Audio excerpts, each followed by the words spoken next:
2020년도 새해 들어서 첫 번째 맞이하는 주일인 신년주일입니다. 지난 송구영신 예배 때 새해 인사를 했지만 오늘 신년주일을 맞이해서 우리 옆에 분들과 다시 한번 새해 인사를 나누는데 새해 하늘 복 많이 받으세요. 서로 인사해 봅니다. 시작.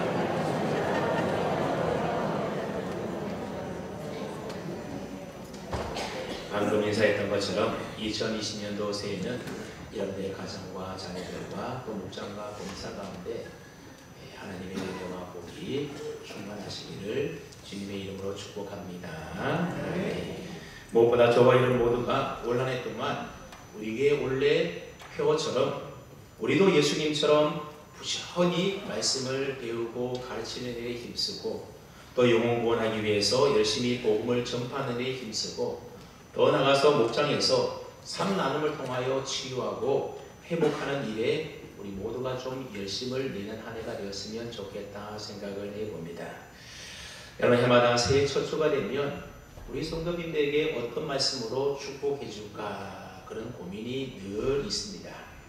근데 이번에는 별로 고민을 하지 않았습니다. 왜냐하면 작년 신년주일 예배 때에 올해 2020년도 신년주일부터는 사도신경을 가지고 설교하겠다 그렇게 이미 예고한 바가 있기 때문입니다. 기억나시는지 모르겠어요. 2018년도 새해에는 십계명에 대해서 우리 모두가 함께 배웠습니다. 그리고 작년 2019년도 새해 때는 주기도문에 대해서 함께 배웠습니다. 그리고 올해 들어와서는 사도신경에 대해서 우리가 함께 공부를 해보도록 하겠습니다. 오늘 우리 임마누엘 찬양대 찬양을 드리면서 2021년도 내년에는 새해 때에 팔복에 대해서 설교를 해야겠다 그런 영감이 우리 찬양을 드리면서 떠올랐습니다. 여러분 제가 왜 신년 새해마다 십계명과 주기도문과 또 사도신경에 대해서 이렇게 쭉 연결해서 설교를 하는 것이겠습니까? 한 해를 시작하는 데 있어서 그 어떤 말씀들보다도 기독교 신앙의 뼈대와 같은 핵심적인 말씀들을 우리 성도님들이 붙잡고 살라라고 그래서 십계명과 주기도문과 또 사도신경에 대해서 차례대로 설교를 하고 있는 겁니다. 여러분 십계명이라고 하는 것은 모든 율법의 근본이 되는 것이 바로 십계명이고 주기도문은 모든 기도의 근본이 되는 주님께서 가르쳐주신 기도문이 바로 주기도문이고 사도신경은 우리 모든 성경에 나와 있는 우리가 믿고 고백해야 될 신앙 고백의 근본이 바로 사도신경이다 말할 수가 있습니다. 그래서 오늘부터 몇 주가 될지는 모르겠지만 사도신경에 대해서 저와 여러분들이 함께 좀 공부하며 배워보도록 하고자 합니다. 사도신경은 아마 교회를 좀 다닌 사람이라고 한다면 누구나 다 잘 알고 있습니다.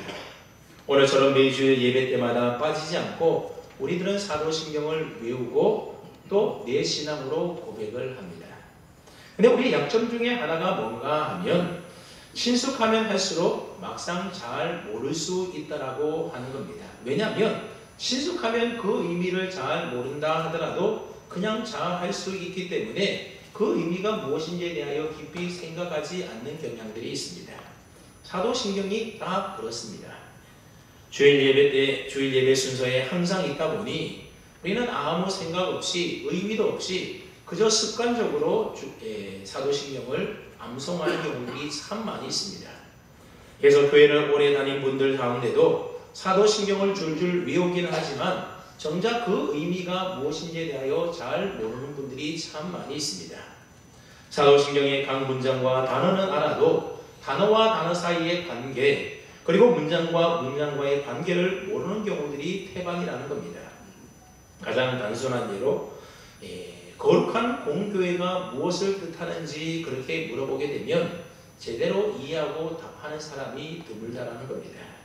혹 그 의미를 안다 하더라도 이 부분이 앞에 있는 성령을 믿으며와 이어진다라고 하는 사실과 또 그 의미가 어떤지에 대하여 아는 사람이 적다라는 겁니다. 그리고 몸의 부활이 언제 일어나는 일인지에 대하여 모르는 분들도 간혹 계십니다. 그렇기 때문에 우리는 사도신경을 배우고 공부해야 하는 겁니다.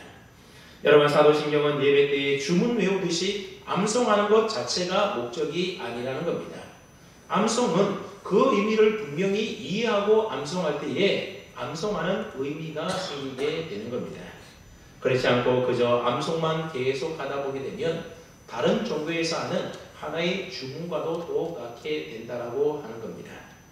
그렇기 때문에 사도신경을 줄줄이 외우며 암송하기 전에 사도신경이 어떤 내용이고 또 어떤 것에 대하여 우리가 고백하는지에 대하여 분명히 잘 배울 필요가 있다는 겁니다. 그렇다면 여러분, 사도신경이 무엇입니까? 사도신경이라는 것은 말 그대로 하자면 사도들이 믿고 고백했던 신앙 고백이 사도신경이다, 그렇게 말할 수가 있습니다. 그래서 어떤 학자들은 가룟 유다 대신에 사도가 된 사람이 마띠아인데 이 마띠아를 포함한 12사도가 한마디씩 고백한 말을 모아놓은 것이 사도신경이다, 그렇게 말하는 사람들도 있는데 그것은 전혀 근거가 없는 이야기일 뿐입니다. 교회사를 살펴보게 되면 사도신경은 사도들이 작성한 것이 아닙니다. 그렇다면 누가 작성했겠습니까? 사실 특정한 작성자가 없습니다. 교회 역사를 통하여 서서히 자연스럽게 사도신경이 만들어지게 된 겁니다. 그럼에도 불구하고 사도라는 이름을 붙여서 사도신경 그렇게 부르는 것은 이 고백의 내용들이 사도들이 가르쳐주고 전해주었던 복음과 일치하며 또 사도적 복음 위에 서 있는 교회가 믿고 고백해왔던 신앙 고백이기 때문에 사도신경이다, 그렇게 불리는 것이지 사도들이 직접 만들어낸 신앙 고백이기 때문에 사도신경이다, 그렇게 불리는 것이 아니라는 사실을 우리가 분명히 알아야 됩니다. 지금 우리가 외우고 있는 사도신경의 형태는 주 710년에 교회에서 텍스토라 리스테투스라고 하는 공인된 문서라는 것을 발간한 적이 있었는데 거기에 실린 고백이 바로 오늘 우리가 하는 사도신경의 고백과 거의 내용이 똑같다는 것입니다. 다만 그때 것이 지금 우리가 가진 것보다 고백이 하나 더 들어있는데 그것은 사흘 만에 죽은 자 가운데서 다시 살아나시며 라고 하는 그 고백 앞에 음부에 내려가셨다라고 하는 말이 더 첨가되어 있습니다. 여기에 대해서는 이 부분을 공부할 때에 좀 자세히 살펴보도록 하겠습니다. 그러니까 지금 우리가 고백하고 있는 현대의 사도신경은 이미 주후 700년경에 사용되고 있었다는 겁니다. 그런데 사도신경과 비슷한 신앙 고백이 이미 그 이전에도 교회에서 사용하고 있었음이 발견되었습니다. 가령 주 215년에 히폴리투스의 질문 형식의 신앙 고백이 있었다는 겁니다. 그것은 신앙 고백을 질문 형식으로 하는 것입니다. 예를 들어보면 첫째로 모든 것을 다스리는 아버지 하나님을 믿습니까? 둘째로 그의 아들 예수 그리스도를 믿습니까? 셋째로 그가 우리 죄를 위하여 십자가에 죽으신 것을 믿습니까? 이런 질문 형식으로 신앙 고백을 묻고 있다는 겁니다. 그런데 이렇게 묻고 답하는 형식의 신앙 고백은 이미 그보다 훨씬 전인 초대교회 때부터 세례를 주기 위한 목적으로 이미 사용되고 있었다는 겁니다. 초대교회는 불신자가 기독교에 관심을 가질 경우에 그들에게 기독교 교리를 설명하고 가르친 뒤에 세례를 줄 필요가 생겼던 겁니다. 그래서 아무에게나 막 세례를 줄 수가 없고 분명한 신앙 고백을 가진 사람에게 세례를 주었던 겁니다. 그래서 자연스럽게 세례 문답 교육을 위하여 기독교의 중요한 교리들에 대하여 묻고 대답하는 형식의 신앙 고백을 사용했다는 겁니다. 예를 들어 세례를 받기 전에 당신은 전능하신 하나님 아버지 천지의 창조주를 믿습니까? 그렇게 물어봅니다. 그러면 세례를 받는 사람이 네, 나는 전능하신 아버지 하나님 천지의 창조주를 믿습니다. 그렇게 분명하게 신앙 고백을 해야만 그 사람에게 세례를 주었다라고 하는 겁니다. 이러한 전통이 교회 속에 계속해서 이어져 오다가 주 700년경에는 지금과 같은 내용의 신앙 고백문으로 만들어져서 사용되어져 왔다고 하는 겁니다. 그리고 종교개혁 당시에 칼빈과 루터 등도 사도신경을 신앙 고백으로 그대로 받아들이게 됩니다. 그래서 종교개혁을 일으켰던 마틴 루터의 경우에는 사도신경에 대해서 다음과 같이 말한 바가 있습니다. 사도신경은 우리나 혹은 초대교회 교부들이 고안해낸 것이 아니다. 마치 꿀벌들이 온갖 아름다운 꽃들로부터 꿀을 모아내듯이 위대한 선지 사도들이 전해준 성경의 가르침을 오묘하게 요약한 것이 사도신경이며 어린이들과 순수한 기독교인들의 유익을 위하여 만들어진 것이다. 그렇게 마틴 루터가 말을 했습니다. 즉 성경의 이 신비한 66권을 아름다운 꽃으로 비유한다라고 하면 여러분 꽃에는 뭐가 있습니까? 꿀이 있지 않습니까? 그래서 벌들이 그 꿀을 꽃에서 모아오는 것처럼 사도신경은 꿀벌들이 그 성경 66권이라고 하는 이 꽃들로부터 꿀을 모아오는 것과 같은 것이다. 그런 이야기를 했다라는 겁니다. 그만큼 사도신경은 성경의 엑기스를 모아놓은 고백이다. 그렇게 말할 수가 있습니다. 칼빈 역시도 그의 가장 유명한 책인 기독교 강요를 씌울 때에 이 사도신경의 구조를 따라서 조수를 하게 됩니다. 그만큼 종교개혁자들도 사도신경을 매우 중요한 신앙 고백으로 받아들여서 지금 개혁교회인 우리에게까지 이 전통이 이어져 내려오고 있는 겁니다. 그래서 우리들은 예배 때마다 사도신경을 우리의 신앙으로 고백하고 있는 겁니다. 그럼에도 불구하고 요즘 유튜브라든지 아니면 인터넷을 찾아보게 되면 사도신경에 대하여 오해를 불러일으킬 만한 영상들을 종종 볼 수가 있습니다. 대표적으로 사도신경은 사도들이 만들지도 않았는데 왜 사도신경이라고 부르는가? 또 사도신경을 로마 카톨릭에서 사용한 것이므로 마리아 숭배 사상이라든지 아니면 연옥 사상이 담겨져 있는 비성경적인 신앙 고백이다. 그렇게 주장을 하기도 합니다. 예수님은 빌라도에게 고난을 받으신 것이 아니라 우리의 죄 때문에 고난받으신 것이기 때문에 이 사도신경에서 빌라도의 이름을 빼야 한다. 그렇게 주장을 하기도 합니다. 또 사도신경은 그 신앙 고백문이 성경에 없기 때문에 예배 때는 사용하면 안 된다. 그렇게 말하기도 합니다. 그런가 하면 어떤 분들은 사도신경의 원죄에 대한 이야기가 없고 믿음으로 의롭게 된다는 내용이 사도신경 안에 없고 예수님의 공적에 관한 이야기도 없고 그리스도의 삶에 대한 언급도 없고 천국과 지옥에 대한 언급도 없다라고 하면서 사도신경은 불완전한 신앙 고백이다. 그렇게 치부하기도 합니다.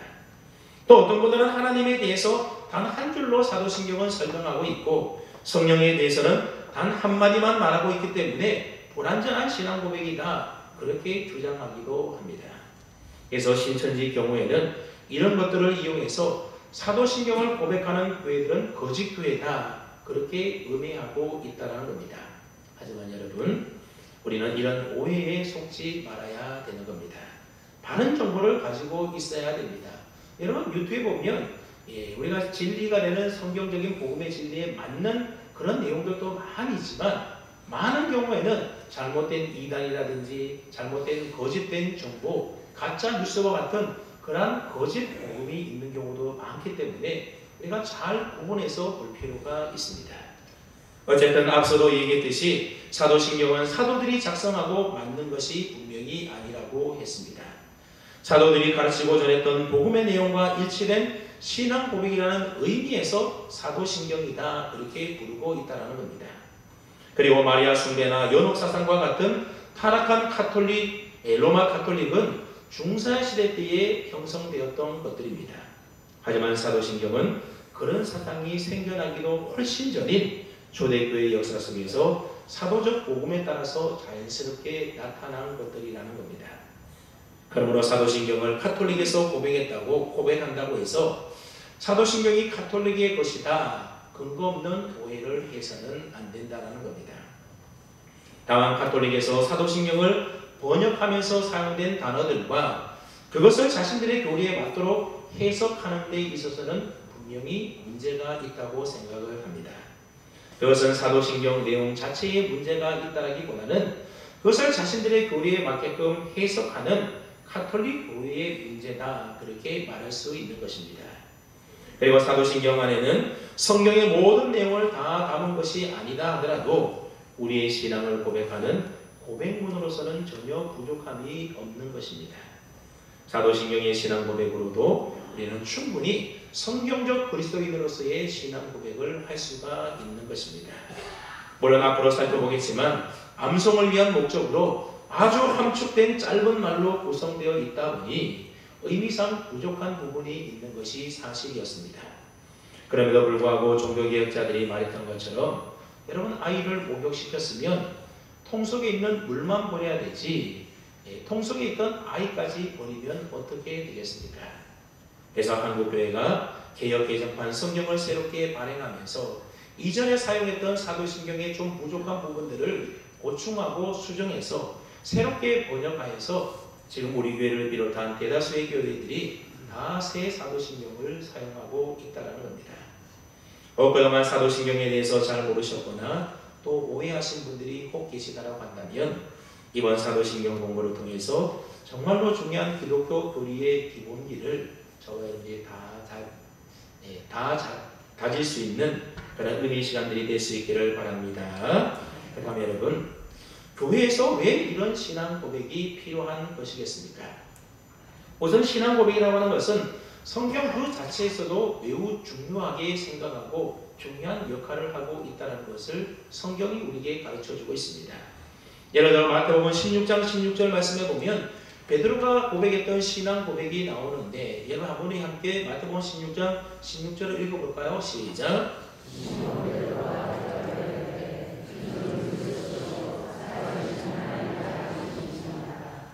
여러분 이 베드로의 신앙 고백은 너무나도 유명한 신앙 고백입니다.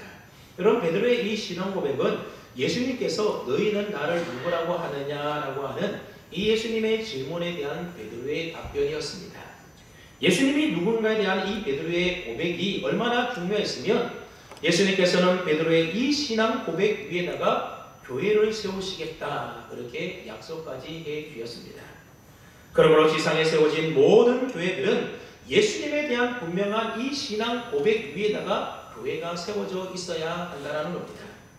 이 신앙 고백이 교회 공동체 안에 없다라고 한다면 그 공동체 안에 아무리 많은 사람이 모여 있다 하더라도 그 공동체는 교회겠습니까? 교회이지 않겠습니까? 교회가 아니라는 겁니다. 성경에 보면 베드로의 이 신앙 고백이 있은 후에 비로소 예수님께서는 대제사장들과 장로들에게 붙잡혀서 많은 고난을 당하시고 그리고 죽임을 당하시고 제3일 만에 살아나실 것에 대하여 비로소 제자들에게 나타내셨다, 알려주셨다 그렇게 성경이 이야기하고 있습니다. 그 이전에는 예수님이 그 모든 것들을 다 비밀로 그냥 숨겨두셨다는 겁니다. 그러니 신앙 고백이라고 하는 것은 믿음의 성숙과도 상당히 관련이 있다는 것을 알 수가 있습니다. 더 나아가서 누가복음 12장 8절로 9절 말씀에 보면 예수님께서 제자들에게 이런 말씀을 하셨습니다. 누구든지 사람 앞에서 나를 시인하면 인자도 하나님의 사자들 앞에서 그를 시인할 것이요 사람 앞에서 나를 부인하는 자는 하나님의 사자들 앞에서 부인을 당하리라. 우리가 예수님을 시인하면 예수님도 우리를 시인해 주지만 우리가 예수님을 시인하지 않고 부인하면 예수님도 우리를 모른다 부인한다는 겁니다.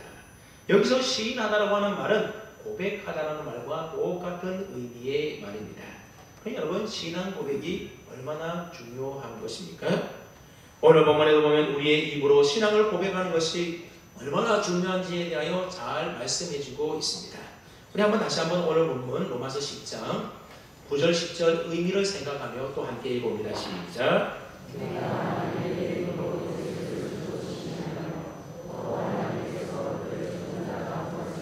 살리신 것을 내 마음에 믿으면 구원을 받으리라. 사람이 마음으로 믿어 의에 이르고 입으로 시인하여 구원에 이르느니라. 아멘. 여러분 죄인된 우리가 구원을 받아서 의롭게 되려면 어떻게 해야 한다는 겁니까? 먼저 입으로 예수님을 나의 주님으로 시인, 즉 고백해야 한다는 겁니다. 그리고 예수님이 죽은 자 가운데서 살아나신 나의 구세주라는 사실을 우리의 마음으로 믿어야 된다는 겁니다. 여러분 이 말씀에서 강조점은 두 개인데 하나는 믿는 것이고 다른 하나는 무엇입니까? 고백하는 것입니다. 우리가 정말로 예수님을 나의 주님으로 나의 구세주로 믿는다라고 한다면 우리의 입술로도 분명하게 고백할 수 있어야 된다는 겁니다.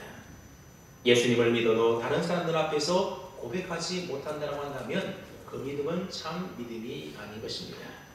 저보다 우리가 예수님을 믿는다고 한다면 우리의 입술로 다른 사람 앞에서 예수님이 나의 구주요 나의 주님이라고 하는 사실을 나의 신앙을 분명하게 고백할 수 있어야 됩니다. 그래야 나중에 예수님께서도 우리를 인정해 주신다 말씀해 주고 있는 것입니다.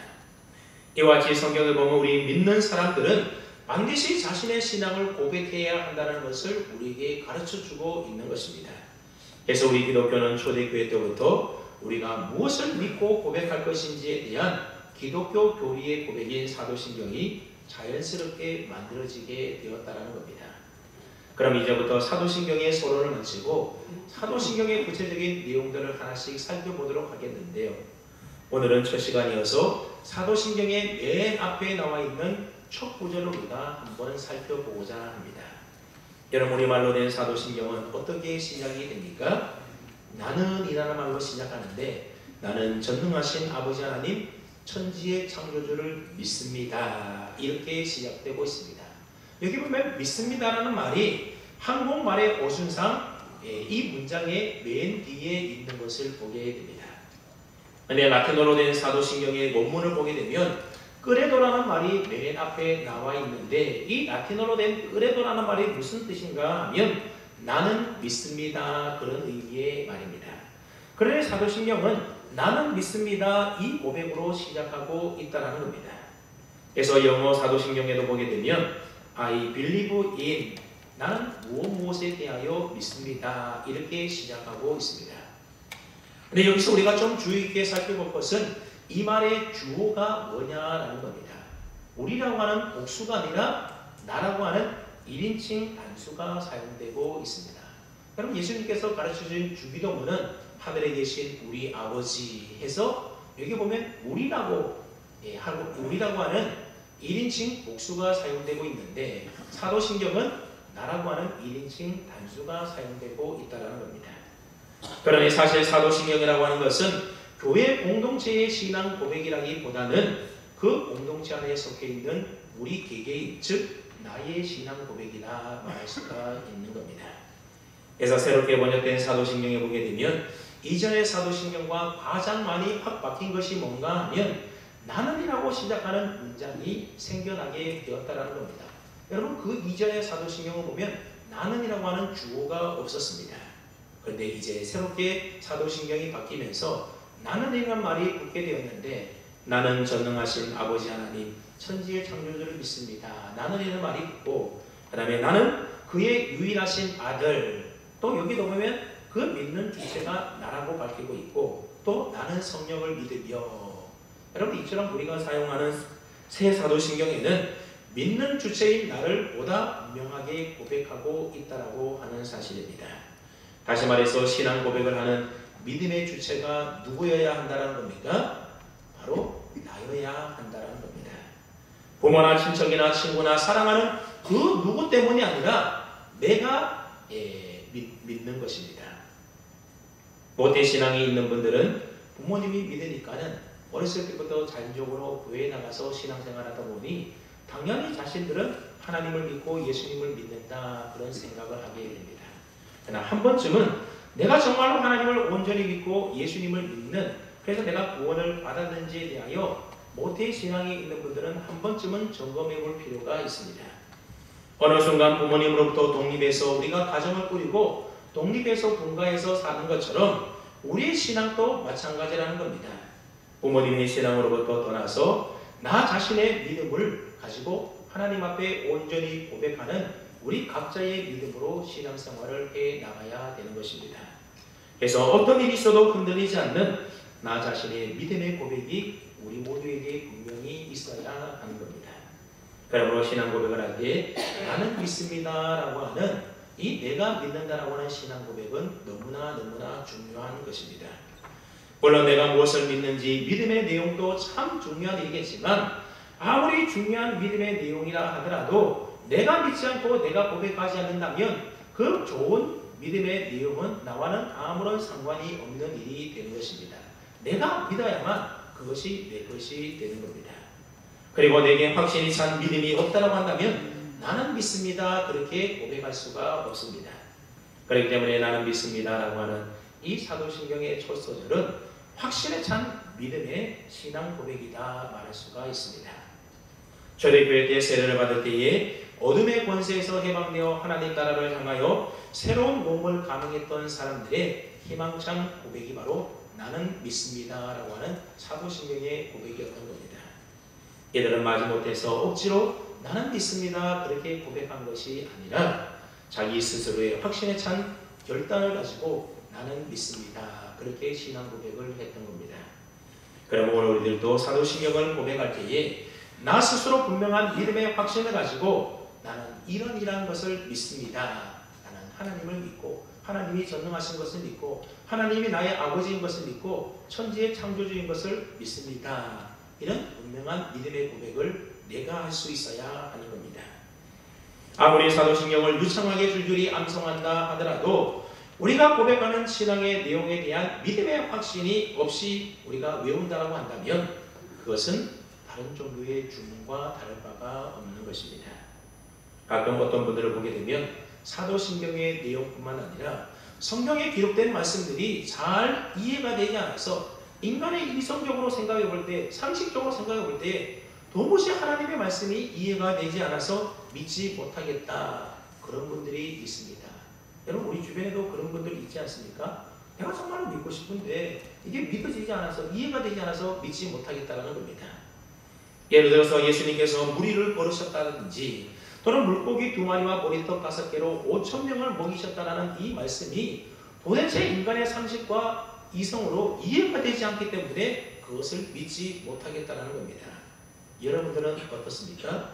예수님이 무리로 걸으셨다든지 또는 오병이의 기적과 같은 그러한 것들을 여러분들은 이해하고 분명히 믿습니까? 예, 저는 다 이해가 되고 다 믿어집니다. 그렇다면 이런 말씀들이 다 이해가 되어져서 믿어진 것이겠습니까? 아니면 믿었기 때문에 이런 것들이 이해되어졌겠습니까? 다시 말하면 믿음과 이해 중에 어느 것이 먼저였겠느냐 그 말입니다.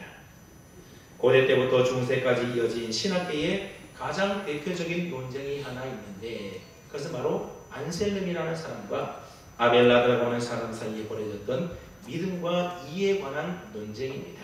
이 안셀름이라는 사람은 어떻게 이야기하는가 하면 나는 이해하기 위해서 믿는다 그렇게 주장을 했고 그와 반대로 아벨라드라는 사람은 나는 믿기 위해서 이해한다 이렇게 주장을 했다는 겁니다. 쉽게 말하면 안셀름이라는 사람은 믿음이 이해보다도 더 앞선다는 겁니다. 믿었기 때문에 이해가 된다 이렇게 주장한 사람이 안셀름이고 아벨라드는 이해가 믿음보다 앞선다는 겁니다. 믿기 위해서는 먼저 이해가 되어야만 믿을 수가 있다 그렇게 주장했다는 겁니다. 여러분 이 두 사람의 주장 중에 누구의 주장이 맞겠습니까?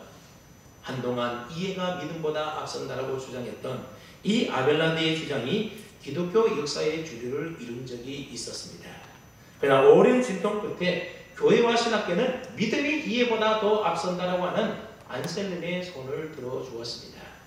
중세 어거스틴도 그랬고 근세에는 칼바르트라고 하는 대신학자가 그랬고 현세 와서는 거의 모든 신학자가 안셀름을 지지하고 있습니다.